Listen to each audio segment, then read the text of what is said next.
Que tú no puedes decir que tú amas a Dios si todavía Dios no se ha manifestado en tu vida. Tú no puedes decir que tú amas a Dios y no guardas su palabra. Tú no puedes decir que tú amas a Dios y tú no cumples con su palabra. O no amas a tu hermano. Cualquiera que hable en contra de un hermano, dice la palabra de Dios, que te conviertes en un homicida. Por eso es bien importante la no murmuración en la iglesia. Porque el murmurar no es amor. ¿Cuántos dicen amén? Amén, estamos acá, ¿verdad? Estoy introduciendo nada más. Tito, capítulo 3, verso 3 al 6, Marisa. Tito, por naturaleza, escuchen esto, por naturaleza humana, ninguno de los que estamos acá, nosotros conocemos el verdadero amor. Por naturaleza humana, siéntate bien, por naturaleza humana, nosotros no conocemos lo que es el verdadero amor. ¿Cuántos conocen el verdadero amor? El verdadero amor es Jesucristo. Y hay que conocer a Jesucristo para conocer el verdadero amor. Para en medio de la situación, en medio del problema, en medio de cuando Jesús dijo, si te abofetean, presta la otra. Para que te abofeteen también. A tus enemigos que te persiguen, bendícelos. Orad por los que os persiguen, por los que os maldicen, dice Jesús. Eso es amor. ¿Cuánto dicen amén? Y a veces, ¿tú sabes qué? No practicamos eso. A veces nos quieren abofetear, nos persiguen y nosotros perseguimos como nos abofetean. O abofeteamos igual como nos abofetean a nosotros. Respondemos, o sea, y pagamos mal por mal. No pagamos bien por mal. Te dan mal, págale con bien. Te tiran piedras, tírale flores. Te tiran espinas, tírale flores. Porque tú no vas a estar haciendo la voluntad del hombre, vas a estar haciendo la voluntad de Dios. ¿Cuánto dicen amén? Tito, capítulo 3, verso 3 al 6, Marixa. ¿Capítulo 3 o del 1? No, Tito, capítulo 3, verso 3 al 6.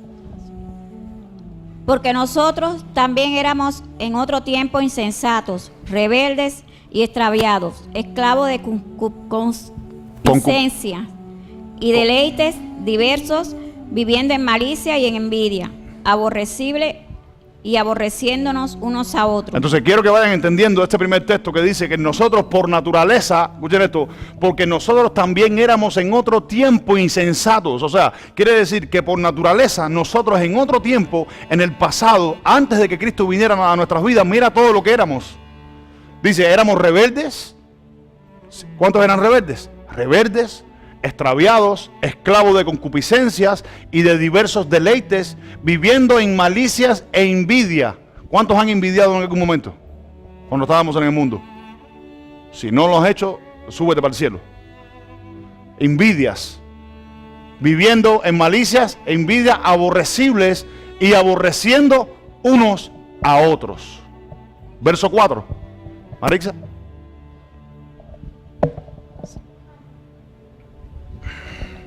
Pero cuando se manifestó la bondad de Dios, nuestro Salvador, y su amor para con los hombres. Para un momentico. Pero cuando se manifestó la bondad de nuestro Salvador. ¿Para quién? ¿Y su amor para quién? Para con nosotros. Entonces, ¿qué quiere decir? Que el amor de Dios tiene que ser manifiesto a nuestras vidas para nosotros dejar de ser lo que antes éramos cuando éramos en el mundo. Si nosotros siendo cristianos o llamándonos cristianos, seguimos siendo lo mismo que éramos en el mundo, éramos envidiosos, hablábamos en contra del hermano, tenemos diferentes, o somos guiados por diferentes concupiscencias y todas esas cosas, todavía el amor de Dios no ha sido manifestado a ti. ¿Sigue leyendo, Marixa? Hasta el 6. Nos salvó no por obras de justicia que nosotros hubiéramos hecho, sino por su misericordia, por el lavamiento de la regeneración y por la renovación en el Espíritu Santo, el cual derramó en nosotros abundantemente por Jesucristo nuestro Salvador, para que justificados por su gracia viniésemos a ser herederos conforme a la esperanza de la vida eterna. Conforme a la esperanza de la vida eterna. Queríamos leer ese texto nada más para que entendieran, escuchen esto, para que entendieran el por qué Pablo le está diciendo a Tito, otro pastor joven de la época de la iglesia en aquel entonces, la iglesia primitiva, que en otro tiempo todos eran envidiables, envidiaban los unos a los otros, se entregaban los unos a los otros, se aborrecían los unos a los otros Y eso no es amor de Dios, porque dice primeramente en el verso número 4, dice que por la bondad y el amor de Cristo que se derramó en nuestras vidas. Entonces es imposible que nosotros decimos que amamos a Dios y no amamos a nuestro hermano. O sea, a Dios no lo vemos y decimos que lo amamos. Y a nuestro hermano, que es la imagen y semejanza de Dios, no lo amamos. No somos misericordiosos. Ustedes saben que dice la Biblia que misericordia, o sea, que no haga misericordia, se hará juicio sin misericordia con él. Eso dice la Biblia. Que el que no haga misericordia, se hará juicio sin misericordia con esa persona. Ustedes saben lo que hace el rencor en nuestras vidas. El rencor es un veneno. Yo mandé un mensaje de texto en un grupo los otros días. El rencor es un veneno que no mata a más nadie, te mata a ti. El rencor, la falta de perdón, es un veneno que te tomas tú mismo esperando que los demás se mueran. Te mata a ti mismo primero. El rencor, el no perdonar, el no vivir en amor. ¿Cuántos están acá? ¿Tú sabes qué hacemos nosotros a Jesucristo? Ustedes saben qué hacemos nosotros a Jesucristo cuando nosotros no amamos. Lo volvemos a crucificar otra vez. Cuando tú no amas a tu hermano, cuando no lo corriges en amor, usted vuelve a crucificar a Jesucristo y lo niegas. En otras palabras, lo vuelves a negar. Lo niegas como Pedro lo negó 3 veces. Pero aún Dios te sigue amando. ¿Ustedes saben por qué? Porque aún Pedro lo negó 3 veces. Y después se encontró con él y dijo, cuando vuelvas confirmarás a tus hermanos. ¿Cuántos están acá? Amén. Miren la misericordia de Dios hasta dónde llega. Es grande su misericordia y para siempre, dice la Biblia. Qué lindo. Primera de Juan, capítulo 2, verso 23.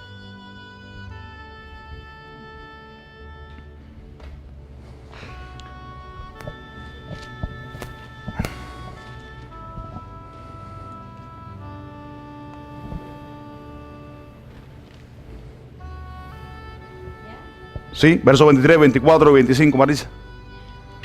Todo aquel que niega al Hijo tampoco tiene al Padre.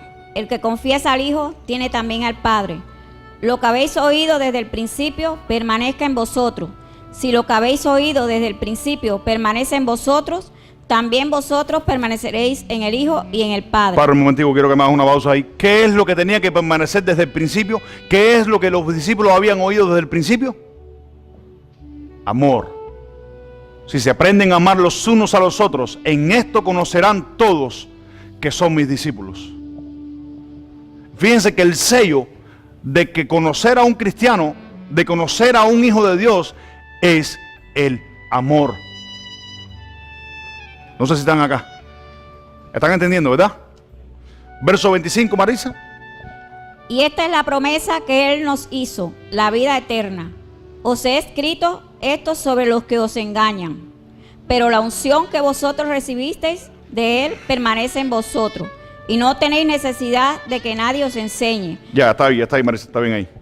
Entonces, ¿qué es lo que queremos hablar hoy? Lo mismitico que estoy hablando desde el principio, desde que comencé. Giovanni, siéntate bien, te he dicho 2 veces ya. Siéntate bien. ¿Qué es lo que estoy hablando desde el principio? El amor. Cuando Dios nos corrige ¿en qué? En amor. ¿Cuántos dicen amén? Amén. Romanos capítulo 5, verso 8.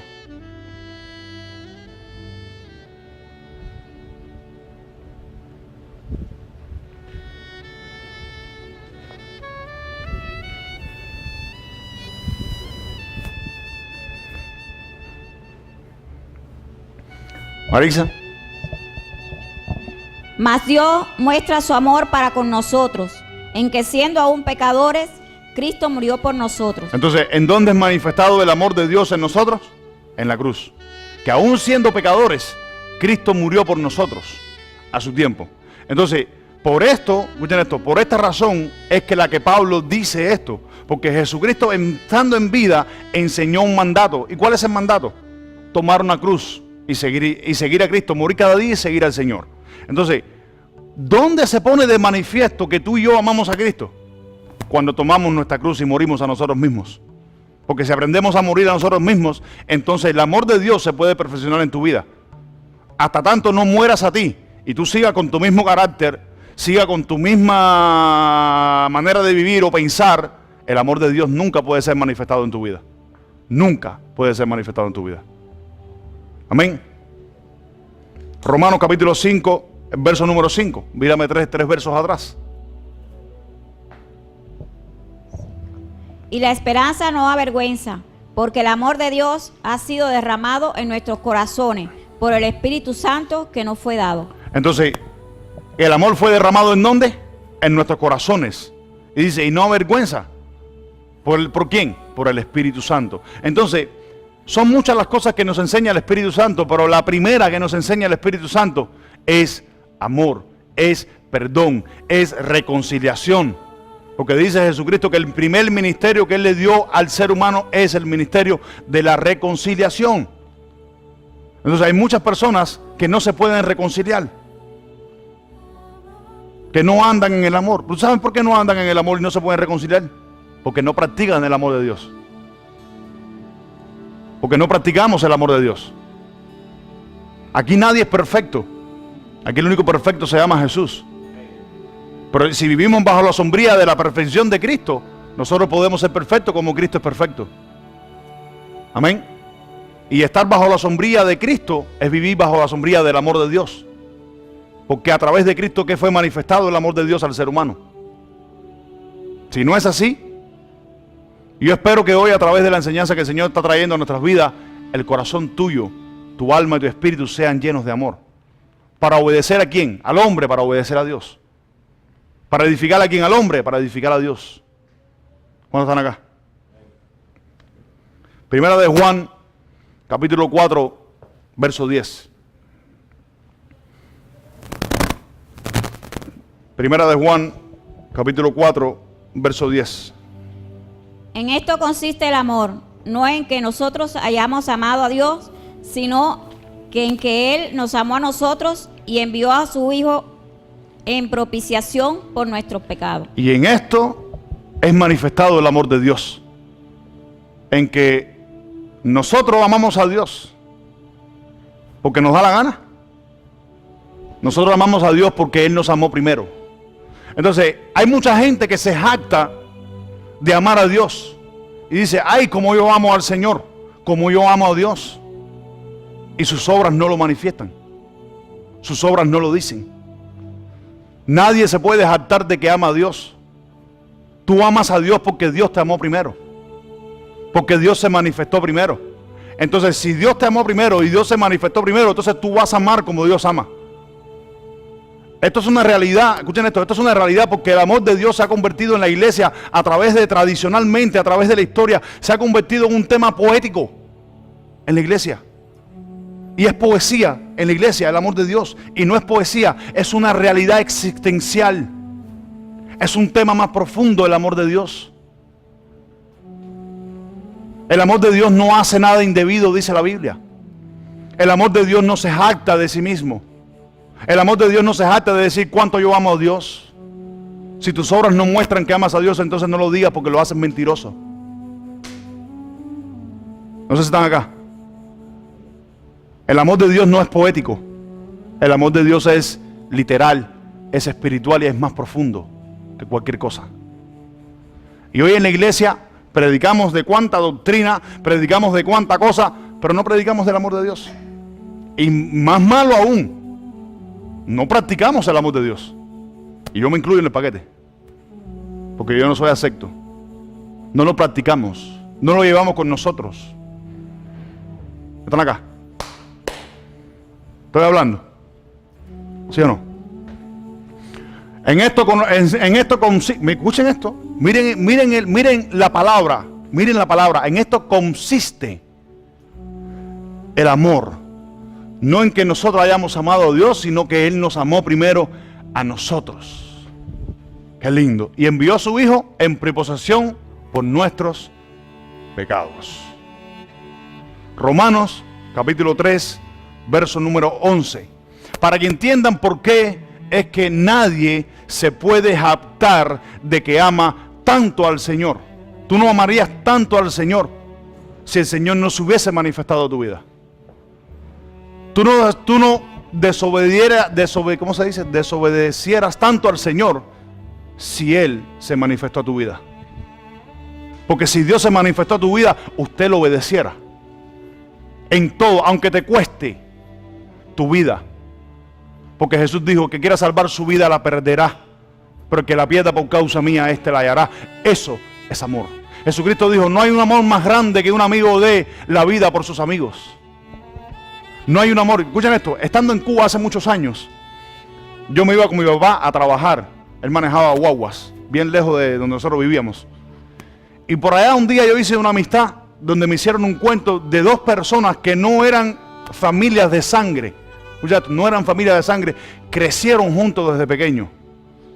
Y crecieron tan afinadamente en sus vidas que ellos se decían hermanos a sí mismos. Hermanos a sí mismos.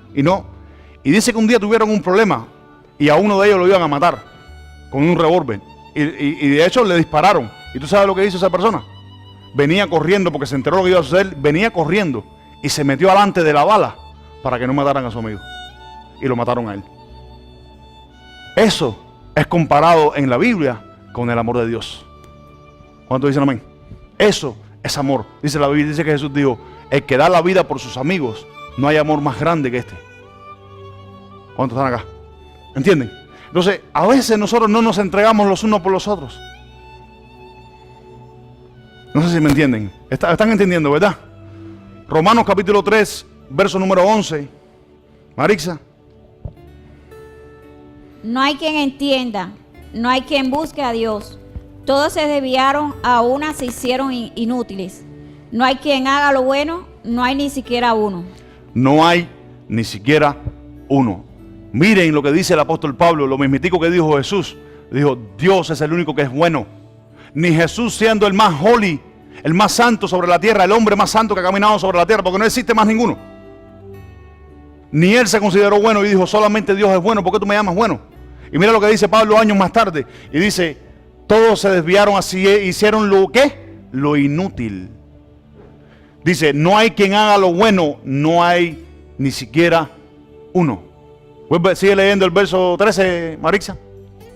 Sepulcro abierto es su garganta, con su lengua engañan. Veneno de áspides hay debajo de sus labios. Sigue leyendo. Su boca está llena de maldición y de amargura. Sus pies se apresuran para derramar sangre. Esto es todo lo que hace el ser humano cuando no ama a Dios. Porque mira lo que dice Pablo más adelante. Sigue leyendo. Quebranto y desventura hay en sus caminos, y no conocieron camino de paz. No hay temor de Dios delante de sus ojos. Pero sabemos que todo lo que la ley dice, lo dice a los que están bajo la ley, para que toda boca se cierre y todo el mundo que quede bajo el juicio de Dios. Entonces cualquiera que no ame, cualquiera que no haga estas cosas, mira lo que Pablo nos dice, lo que somos. No hay ni siquiera uno bueno. Todos se desviaron, engañándose, envaneciéndose los unos a los otros. En otras palabras, estoy parafraseando. Qué lindo, qué lindo.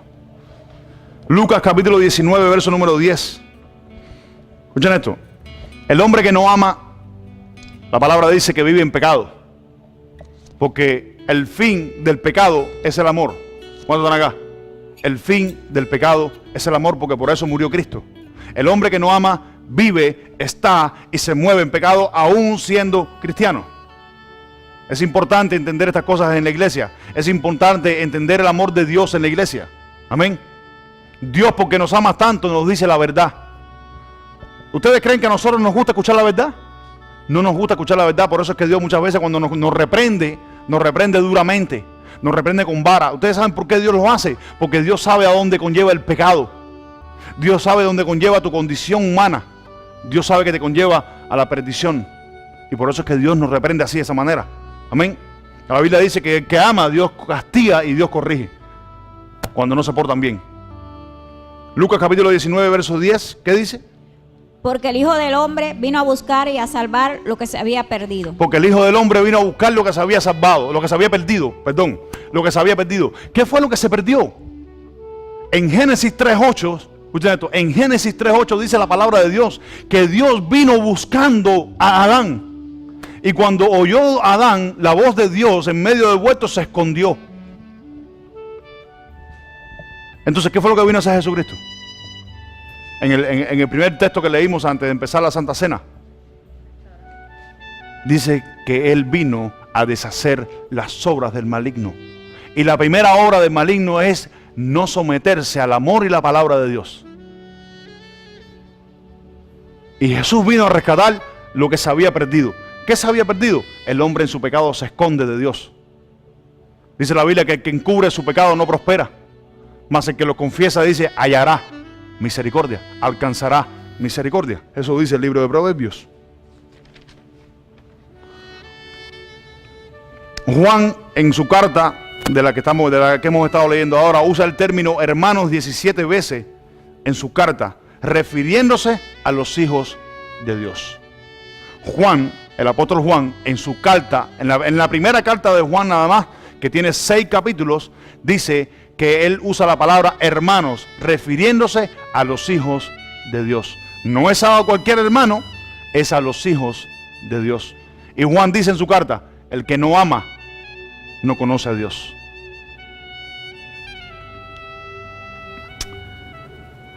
¿Qué sugiere la expresión de Juan cuando él dice a los hermanos, el que no ama a su hermano es homicida, igual que Caín, que mató a su hermano porque sus obras eran mejores que las de él? Sugiere 2 cosas: que todos los cristianos se amen. Cuando el apóstol Juan habla de hermanos en su carta, lo que sugiere es que todos los hermanos en Cristo deben amarse. ¿Por qué? El que no ama a Dios y que no ama a su hermano no conoce ni ha conocido el amor de Dios. Y número 2, porque hemos experimentado el amor de Dios. Muchos pasajes en la Biblia nosotros podemos encontrar y podemos hablar acerca del amor de Dios. El amor en el comportamiento, el amor en las actitudes y el amor en la práctica. El amor en el comportamiento tuyo, el amor en tus actitudes y el amor en la práctica. Por tus actitudes, por tu comportamiento y por la no práctica, yo te puedo decir, usted no ama a Dios.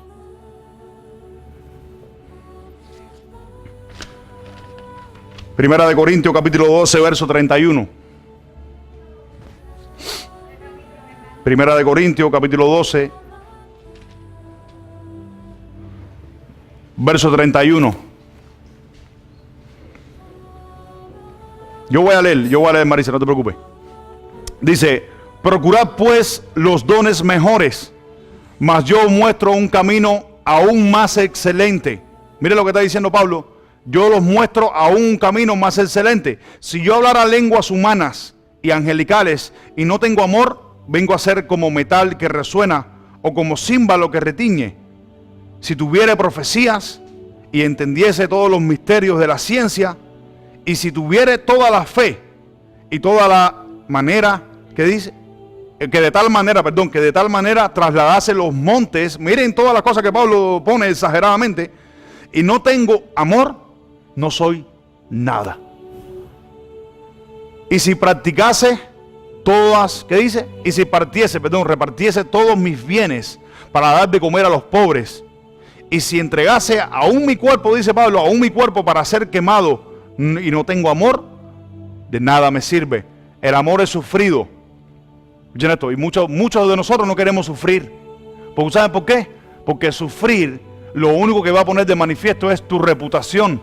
Y muchos de nosotros no queremos perder nuestra reputación, que es un sentimiento que no duele. La reputación es un sentimiento que no duele. El que sufre por los hermanos, el que sufre por los demás, ama a su hermano, ama a Dios. Dice, el amor es sufrido, es benigno. El amor no tiene envidia. El amor no es jactancioso. El amor no se envanece. El amor no hace nada indebido. No busca lo suyo. No se irrita. No guarda rencor. No se goza de la injusticia, mas se goza de la verdad. Todo lo sufre, todo lo cree. Yo le estaba explicando anoche a mi hermano Cristian que hoy en día, ustedes saben qué pasa en la iglesia. No confiamos los unos a los otros. No confiamos. Y la Biblia dice, maldito el hombre que confía en el hombre. ¿Será eso posible? Cuando Jesucristo dice que nosotros tenemos que confiar los unos a los otros, porque en la confianza está el amor. Cuando la Biblia dice maldito el hombre que confía en el hombre, lo están sacando de contexto para él hartarse de su interés mismo. La Biblia cuando dice maldito el hombre que confía en el otro hombre, maldito si tú eres cristiano, si estás en la verdad y yo te saco de la verdad y te llevo por otros caminos de idolatría. Ahí es cuando dice la Biblia, maldito el hombre que confía en el otro hombre para apartarse del Señor, dice. Pero si te están guiando a la verdad, usted tiene que confiar en el hombre. Porque nosotros somos la única imagen y semejanza de Dios. Porque entonces contradice el texto que dice, si tú dices que amas a Dios y no lo ves y aborreces a tu hermano, hay una desvariación, hay un descontexto. El problema es que no se ha aprendido, no se ha enseñado correctamente. ¿Saben por qué? Porque no se practica el amor. Se predica, pero no se practica. Se predica del amor, no es que no se predique, se predica del amor, pero no se practica. ¿Dónde me quedé? Estoy peligroso. Estoy peligroso. Voy muy rápido. ¿Voy rápido o voy suave? Voy rápido, voy good. Sonríe que Dios te ama. Sonríe que Dios te ama, el Señor te ama. Amén. El Señor cuando habla así a la iglesia es porque nos ama. El Señor cuando nos habla así, ¿saben por qué? Porque sabe que el fin de la maldad es el amor. El fin de la maldad es amar. Amar a tu hermano, amar a tu prójimo como a ti mismo. Amén. Si aprendemos a amar así de esa manera, podemos ganar el mundo. No ser partícipe del mundo, no juntando con los incrédulos, pero amarlos. Amén. Porque Dios los ama. Están acá. Qué lindo. ¿Dónde me quedé que me perdí? En el 7. Todo lo sufre, todo lo cree, todo lo espera, todo lo soporta. Muchas veces no queremos soportar, no queremos aguantar. Todo lo soporta. El amor nunca deja de ser, pero las profecías se acabarán y cesará todas las lenguas y la ciencia se acabará, porque en parte conocemos y en parte profetizamos, mas cuando venga lo perfecto, entonces lo que es en parte se acabará. Ahora miren lo que dice Pablo. Dice, cuando yo era niño, hablaba como niño, pensaba como niño, juzgaba como niño, mas cuando fui hombre, dejé lo que era de niño. Y muchos de nosotros nos quedamos siendo niños porque el contexto habla del amor. Nos quedamos siendo niños porque no amamos. Tenemos mucho conocimiento, tenemos mucho concepto, tenemos mucha teoría, tenemos mucha teología, pero nos quedamos niños porque no amamos. Porque el contexto habla del amor, no habla de otra cosa. Dice, dejé lo que era de niño. Verso 12, ahora vemos por un espejo oscuramente. Ustedes saben por qué Pablo decía, ahora vemos por un espejo oscuramente. ¿Quién lo sabe? Porque en el tiempo de Jesucristo, antes y después, los espejos como nosotros lo tenemos en nuestros hogares hoy no existían. Los espejos se veía como opaco, no eran como los espejos que nosotros tenemos. Se veían muy oscuros, ¿verdad? Así eran. Algo así, pero se veían bien oscuros. Por eso que Pablo dice, ahora vemos por un espejo oscuramente.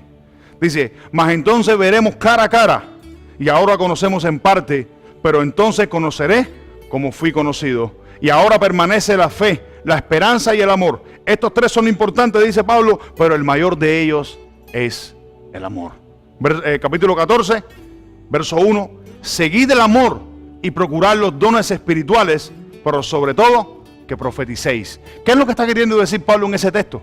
Procurar los dones espirituales sobre todas las cosas, pero sobre todas las cosas que profeticéis. ¿Qué estaba queriendo decir Pablo? Que todo lo que había dicho anteriormente en la carta, procura los dones en la iglesia, procura ver lo lindo que oras en la iglesia, lo lindo que oramos, lo lindo que predicamos, pero procura profetizar, procura predicar, procura hablar acerca del amor que dices tenerle a Dios. Porque Pablo en todo el contexto habla acerca del amor a Dios. ¿Cuándo están acá? Eso es procura profetizar del amor que estoy hablando ahora mismo. Procura hablar acerca del amor que estoy hablando ahora mismo. Qué lindo. Juan capítulo 14, verso 15. Ya estamos terminando, no se frustren. La Biblia habla del amor al mundo. La Biblia habla del amor al dinero. La Biblia habla del amor a las cosas materiales. Pero el más importante de todo es el amor a Dios. Porque Pablo dice, todas esas cosas pasarán. Amén. Les dije ahorita que cómo nosotros podemos conocer bíblicamente una persona que ama a Dios. Escuchen esto. ¿Cómo nosotros podemos conocer bíblicamente una persona que ama a Dios? No me digas que amas a Dios, muéstrame que amas a Dios. No me digas que lo amas, muéstrame que lo amas. Vamos a ver lo que dijo Jesucristo. Vamos a ver lo que dijo Jesús, el Hijo de Dios, estando en vidas, el Mesías, por el cual tú y yo somos salvos, por el cual tú y yo hoy tenemos un Espíritu Santo que nos guía y que nos enseña a toda la verdad. Juan capítulo 14, verso 15 dice: si me amáis, guardad mis mandamientos. Entonces yo quiero que ustedes entiendan qué significa la expresión si me amáis. Si en verdad me amas, guarda mis mandamientos. ¿Qué significa guardar sus mandamientos? No es guardar los mandamientos del judaísmo, no es guardar sus mandamientos, es retener la palabra de Jesús. Eso significa guardar los mandamientos de Dios. ¿Sigue leyendo?